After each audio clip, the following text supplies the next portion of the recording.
Hello, ladies and gentlemen. My name is Kurt. Welcome back to Farlands or Bust, episode 464. Woof indeed, Wolfie. You took a more characteristically long duration of time before starting the episode with your patented Wolfie woof. But we are going to continue on all the same here. Let's actually chop it down a tree while we're at it. While we're here and welcoming everybody to episode 464 of Farlands or Bust, we can obtain some resources, look around, but continue ultimately to the west, towards the Farlands, on Wednesday, March 25th, 2015. Oh, there's a boat. Too bad, I'm taking the land. I am taking the land less traveled, never traveled. But yes, indeed, it is Wednesday, March 25th, and we're still raising money for Child's Play charity on this journey to the Farlands over at farlandsorbust.com. We're up to $32,455.74 raised. Season 5 of Farlands or Bust. Just almost a year old. I realized this in yesterday's Twitch Tuesday. By the way, if you're not aware, I've been live streaming for the past 3 Tuesdays. It's a new record for consistency on KurtJMac's channel.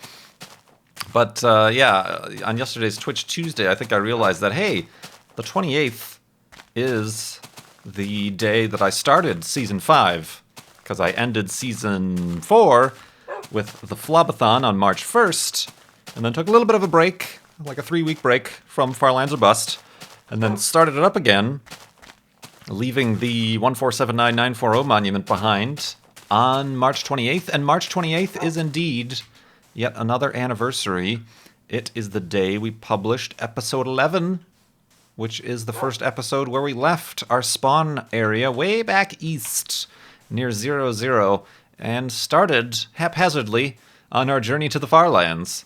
So this season, Season 5, is about to be a year old on Saturday. And also on Saturday, speaking of Twitch, I am planning on live streaming for a mini, not a full-on Flobathon. Let's not get too excited here, but a little mini live stream celebration, 4 years of walking to the Farlands.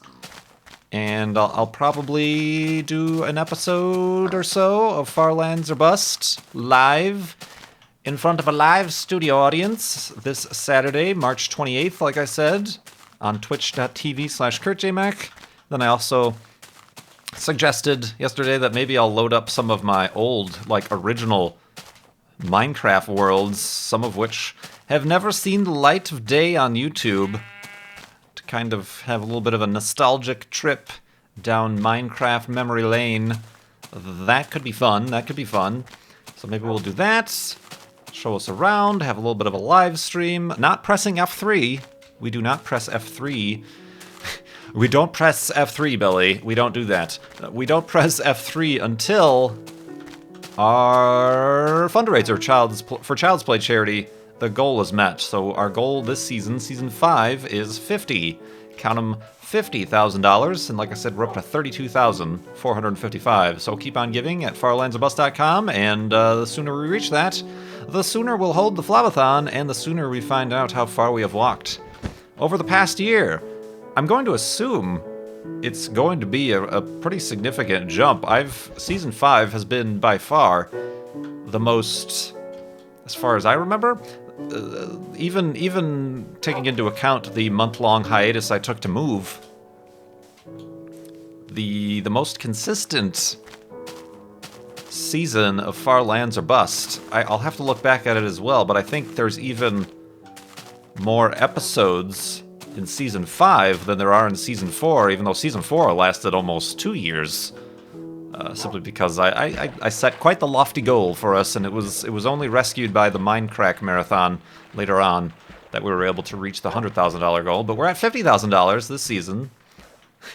We're keeping positive about that, and yeah, I do appreciate all the donations. Had a few very generous donations come in. As you noticed, we jumped up a couple $100 since the last episode, since Monday. So we'll get to those questions. But yeah, we did a live stream yesterday. Twitch Tuesday, where we played on the Mindcrack server the entire time. Basically just did some caving. Careful Wolfie. Caving, question and answering, having some fun, exploring caverns and chasms and all that sort of stuff, getting into trouble with creepers and zombies and skeletons.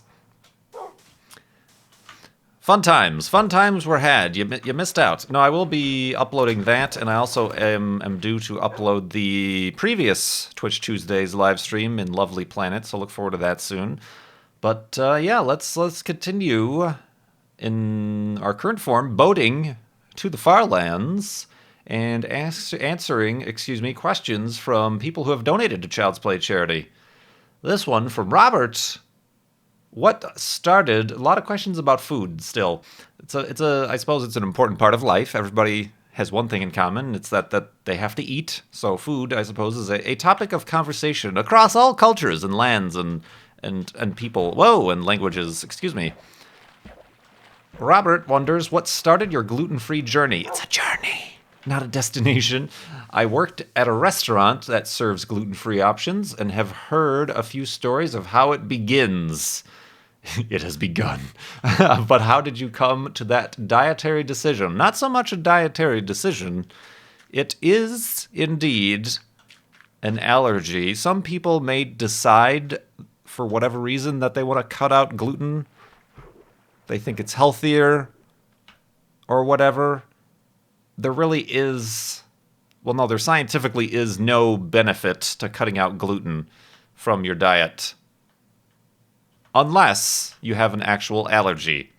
Just like there's no people who have peanut allergies. You can't say, oh, I'm giving up peanuts because it's so much more healthy. Well, no, it's really the only reason people don't eat peanuts or peanut derivatives or other tree nuts of any description is because they are deathly allergic. I'm not deathly allergic to gluten, but basically I will explain the journey for those who have missed.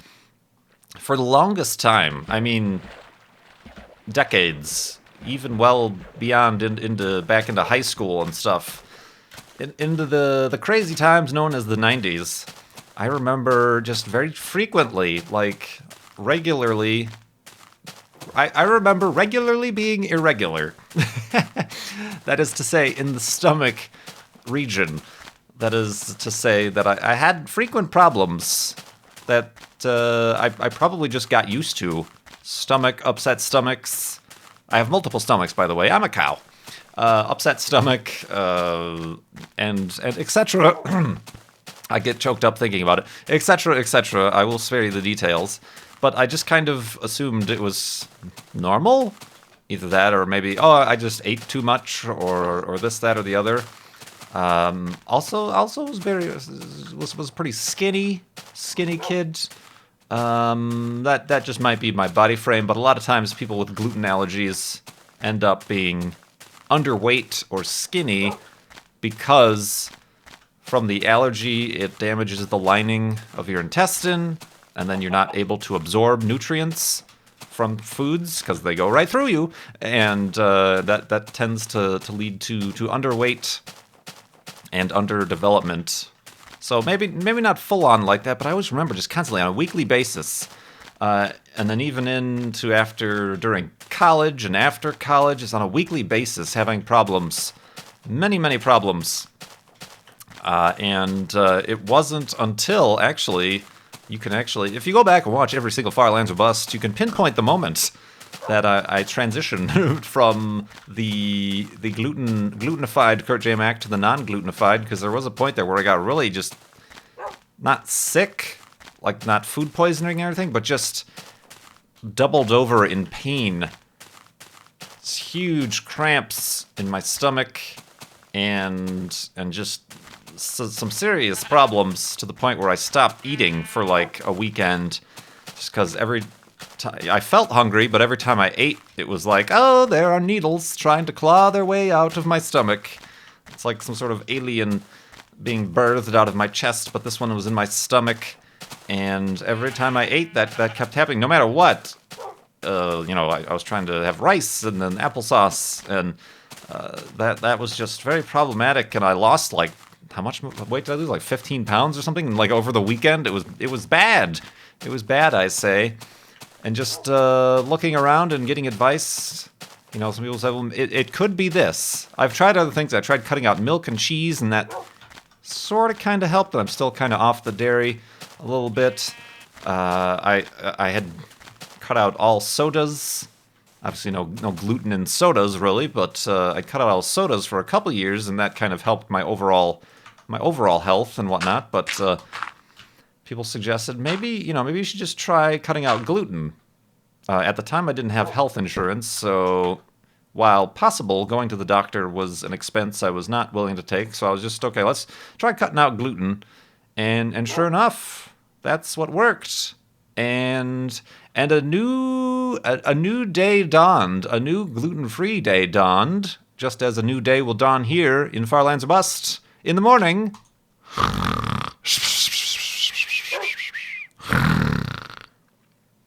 And awakeness. But anyway, it took a while. It takes a good month or two or even longer for your... Oh, I cannot... A bed is not a boat. For your stomach or whatever issues to have happened to kind of heal. It basically scars the inside of your stomach and tissue down there. But it takes a while. But after that, after I was very consistently on the gluten-free diet, I started to feel better. I was able to eat. There were no more pains. And then I realized I'm not getting these stomach problems that I was getting on a weekly, regular basis for the last 20 years of my life. And that was kind of what sealed the deal. I hadn't gotten tested or anything, but that is what sealed the deal to say, okay, it must be gluten, it must be wheat or gluten or something like that. And I have been ever since. That's been, I don't know when I actually stopped. Probably 2 years? Has it been 2 years? Everybody who's known me longer than I've known myself. How long has it been? Probably about 2 years that I've been gluten-free, and I've not had any of those problems. It wasn't about eating out or eating too much, as I thought. It was probably the gluten and whatever allergy or something was going on in the stomach. Now, I have since obtained insurance for the health, and I have...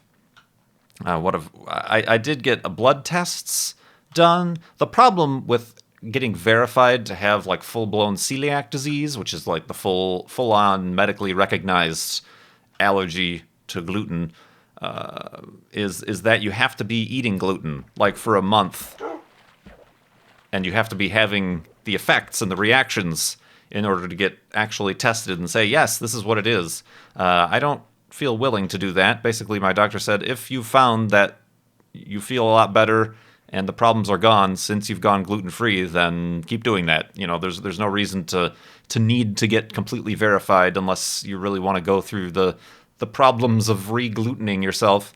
But I did get some blood tests, and there was, a little, I don't know how it works, but a little dial went off, and there was a response for wheat allergies. So that could certainly be, it might just be a straight up wheat allergy, because wheat versus gluten. Gluten is kind of a whole different thing entirely.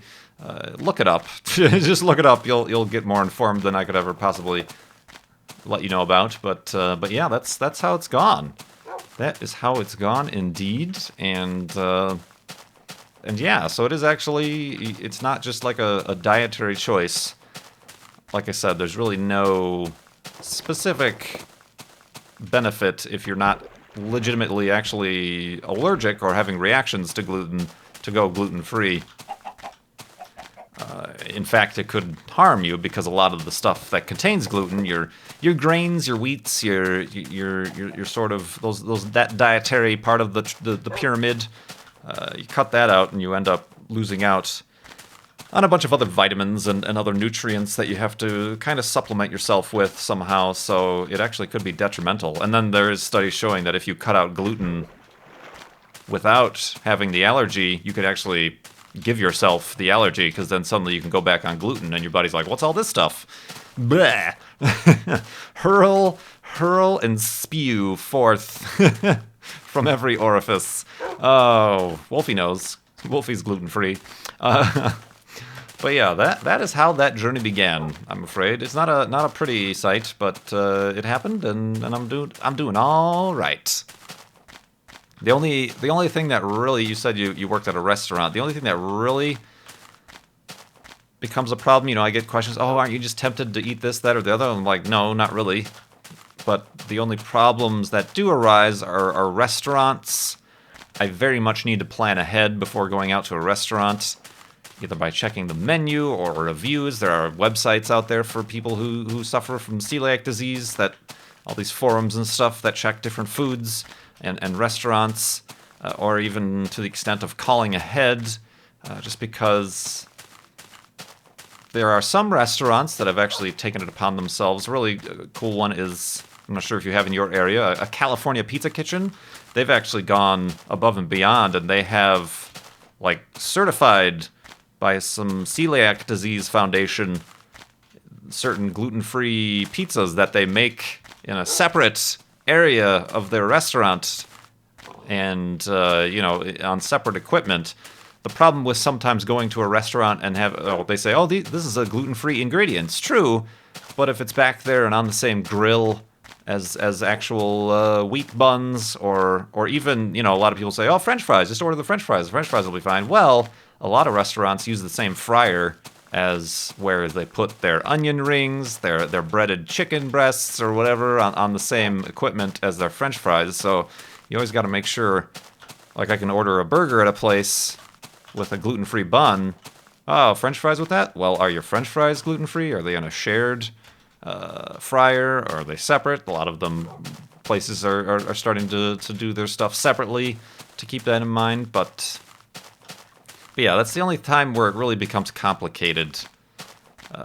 Restaurants, or going out to eat, at a last minute arrangement, everybody's out, we're out with family, let's go to this restaurant. And I'm like, well, you guys can go ahead, but let me do some research first.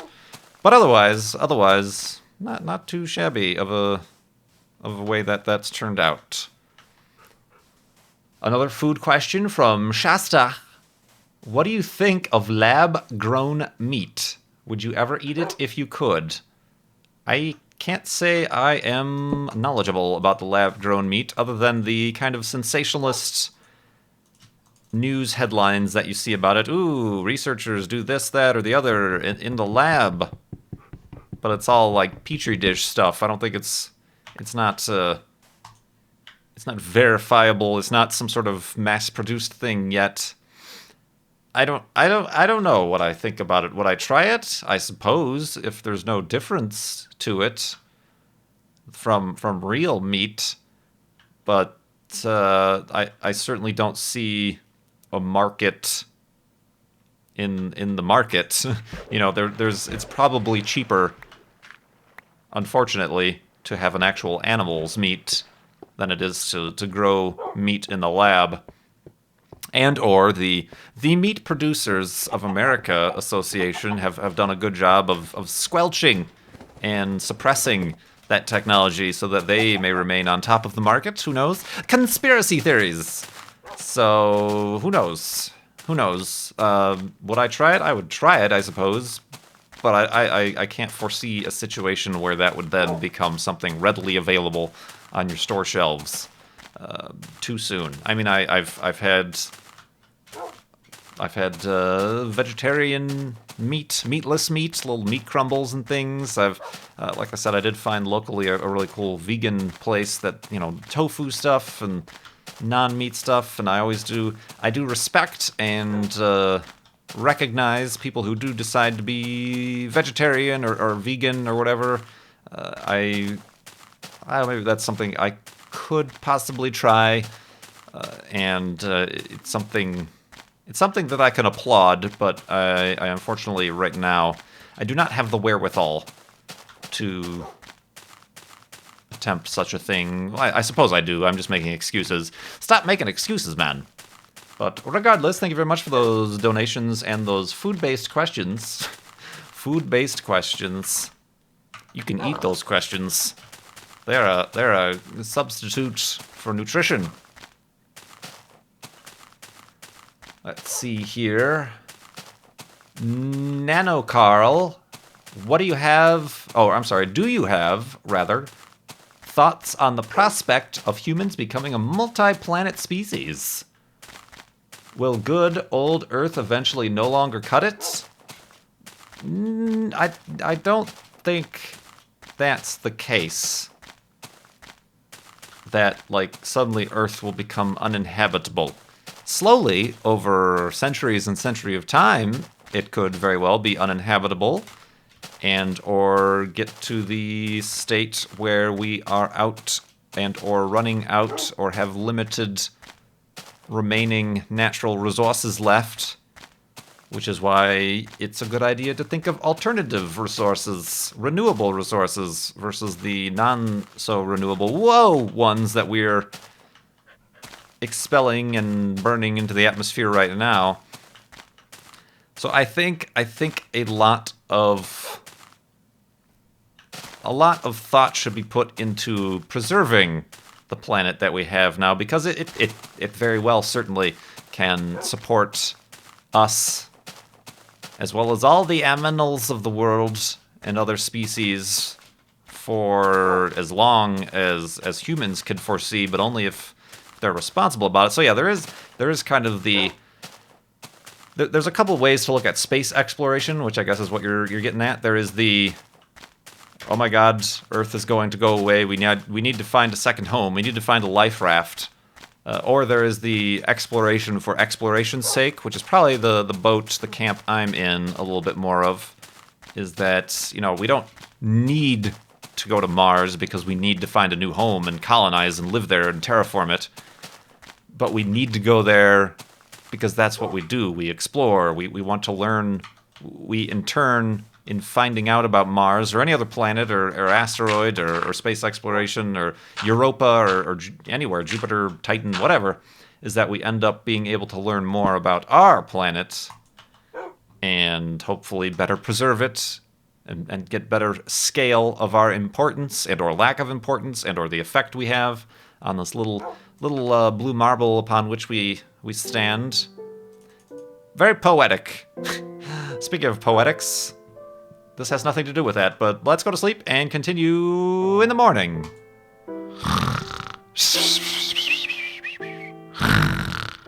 And awakeness.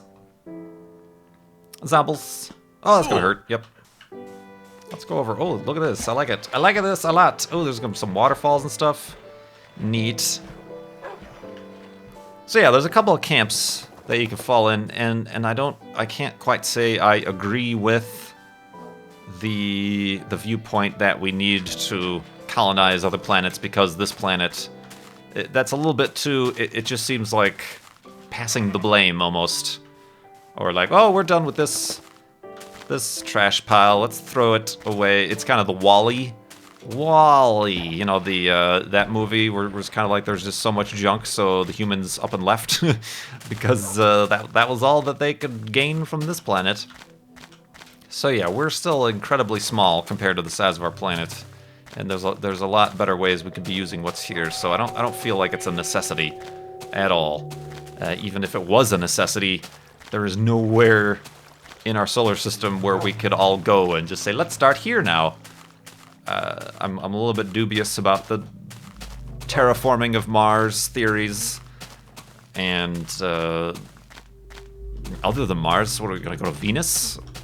I don't know. There's any way we could help Venus live there, or build like a giant space station with grasses and it spins so it creates artificial gravity and stuff. No, that's well into the realm of sci-fi, which I know a lot of stuff from sci-fi has become part of everyday life, like little cell phones, communicator transponders, and stuff like that. But that's a little bit of a different sense of scale, I suppose. But I do very much support the idea of exploration for exploration's sake, for perspective, for gaining perspective, for knowledge. Science, as it were, just proclamation of science. So that is how my cookie crumbles, my friends. That is how my cookie crumbles. Woof! But it would be cool. I think to become fully. The question was, could humans become a multi-planet species?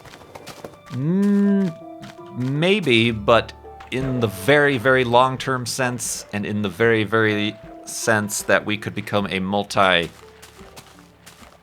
system. Like, if we could find a way to travel to these exoplanets that we're finding that have very Earth-like qualities, if they aren't already inhabited, that is, would that be possible? Because, like I said, there's nowhere around us that is going to be a good place to settle down and put up a white picket fence.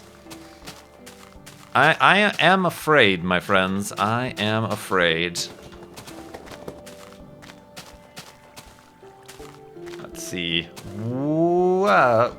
Hello, get up. I'm reading questions and trying to navigate mountains at the same time. Sinstrite asks, when? Hold on, this is dangerous.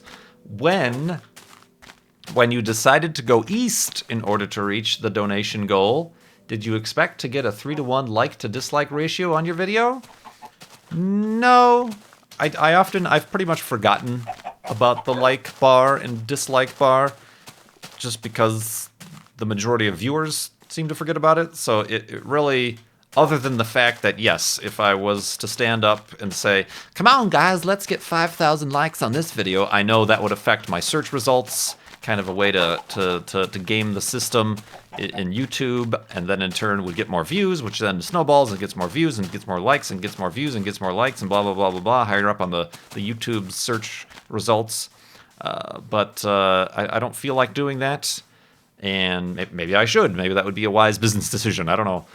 So I really don't pay too much attention to that. I noticed that even continued after I decided to turn around and go west.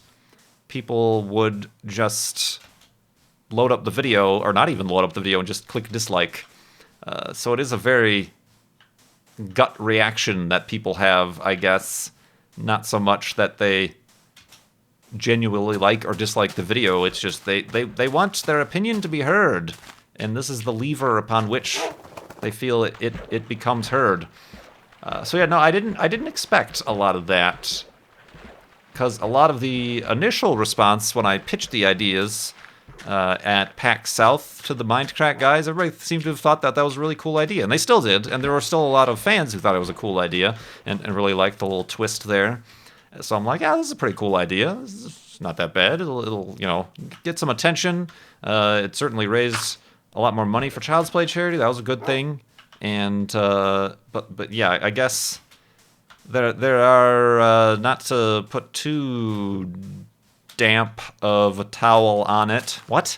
I'm just making up metaphors now. It appeared that there are some of the fans out there who are more invested in this Far Lands or Bust journey than even I am, if that makes any sense. Not in a bad way. Like, I'm not saying I'm not invested in it, but it's just like, whoa. Like, all right, folks, we're just playing video games. Calm down now. And we're barely playing the video game in the way it was intended. We're just walking. So yeah, I suppose it's the same people who get angry when Etho throws away diamonds in his series. That's kind of his way of trolling the viewers, is that he'll like find a bunch of diamonds, and certain episodes he'll just start out by nonchalantly throwing a stack of diamonds in the lava or whatever, and he doesn't even mention it. He just like does it and then goes about the episode. So that's pretty funny. But yeah, there's a little bit of weirdness there. I don't want to dwell on it, because I want to stay positive. We are continuing to the Far Lands now, and we are continuing raising money for Child's Play charity. There was a great googly moogly deal, a great Googleplex of funds raised for Child's Play charity, helping getting toys, books, and games to kids in hospitals around the world. Regardless of how that came about, I do appreciate the support during, before, and through, and after that from everybody here. And obviously I got a bunch of questions here. We're down to, I think I have 2 scroll pages worth of questions we're running through. So if you haven't heard yours get asked, it's probably on the list. I just haven't gotten to it yet. Speaking of which, this one from Lee. What is your favorite genre of music, and do you play any instruments? Genre of music? Probably rock. I suppose it could be very widely categorized as. That could include the wide ranges of rock, to the alternative rock, to the kind of current rock, to kind of the folk rock that is kind of a little bit had a resurgence lately, to the harder rock. You know, I like the Tool. The Tool. I like the Tool. That's another high school kind of band and music that kind of I can think about. To Careful Wolfie. To the Careful Wolfie rock. Oh, here's a neat place. It's got an interior space in this place. Do I play any instruments? No. No, I do not. No. Kind of played or tried to learn to play the guitar. Did not do such things. Took a couple piano classes through college because it was a required credit for whatever reason. I enjoyed that, and that was kind of a good thing to learn how to read music. I have since forgotten. How to read music, but piano was kind of cool. The problem with the guitar is that in order to really sound good, you have to play enough to develop those the fingers for them, the guitar fingers, the calluses, to really be able to get clean notes and sounds out of a guitar. As opposed to the piano, you just have to be able to push a button. You don't have to develop any sort of physical attribute. Same thing with like the wind instruments. You have to physically be able to know how to do your lips and your tongue and the wind and stuff like that. With the piano, it's just, if you can push a button, you can learn to play the piano. There's no, it doesn't affect your pitch or anything like that, or the quality of audio, dependent on what physical features you have. Big hands, I suppose, help in order to be able to go get the chords and things like that, and I have pretty big hands for a tall individual as myself. So that kind of helps, I suppose. If you have tiny hands and tiny fingers, you can still overcome that, but that might be a little bit of a detriment. But otherwise, it's kind of why I like the piano, is I could like make music that didn't sound all gross and, you get the weird guitar. You don't get the clean guitar sound, and the string hits the adjoining frets and whatever. Music terms. I think I'm just making stuff up now. So yeah, that answers that question. This is probably lava under here.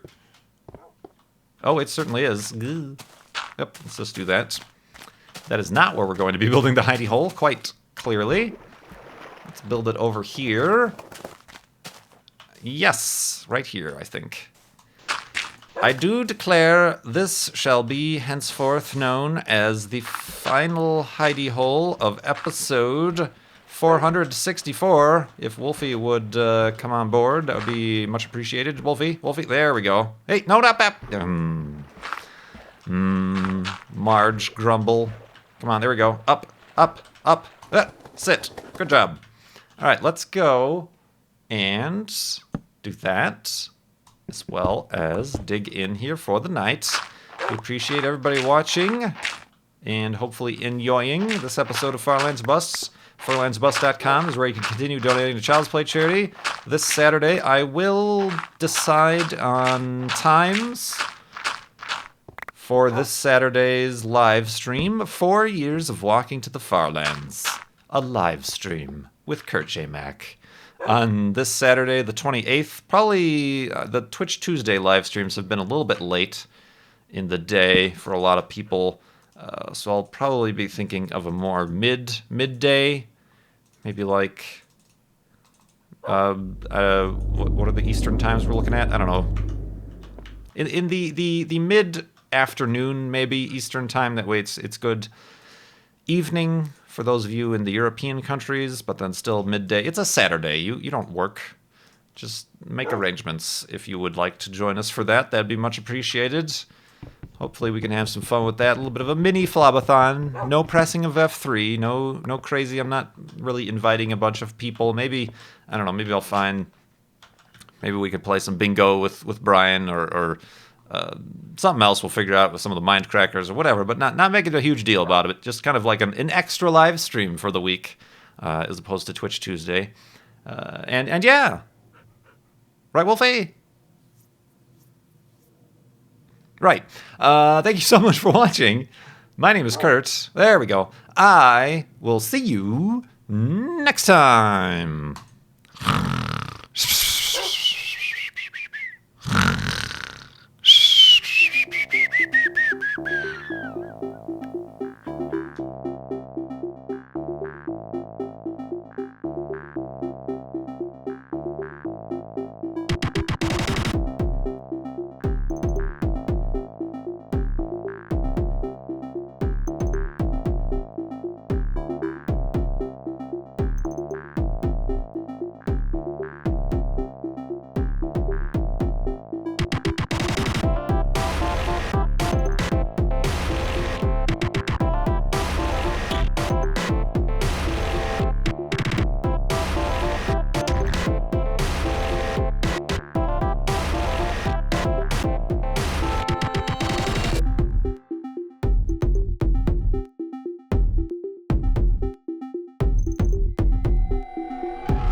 Proclamation of science.